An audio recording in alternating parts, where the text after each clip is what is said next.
Hi, it's Steve. Today we'd like to show you how to replace the center spray arm retaining nut on your dishwasher. It's a really easy repair. Let me show you how we do it. Now to do this repair, we'll begin by opening up the dishwasher. We'll pull out the upper rack. You may wish to remove any items that are on that rack.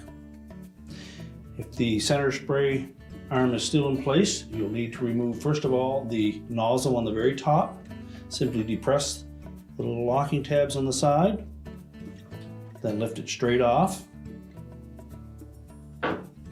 If the old retaining nut is still in place, simply unthread it. You'll want to hold the spray arm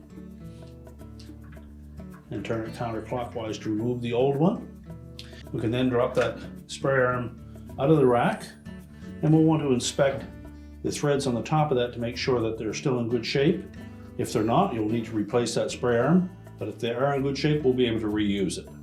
Now next, we'll take the new spray arm, we'll fit that up through the bottom, make sure it's fully inserted into that bearing, and that nut has a serrated edge on it. We'll have that on the very top. Carefully thread it onto the spray arm, make sure that it doesn't go on cross-thread it. Tighten it securely.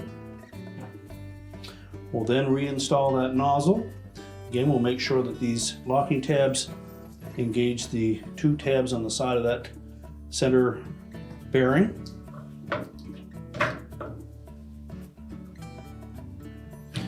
We can then reload the dish rack, slide it back into the dishwasher. We can close it up, and your repair is complete.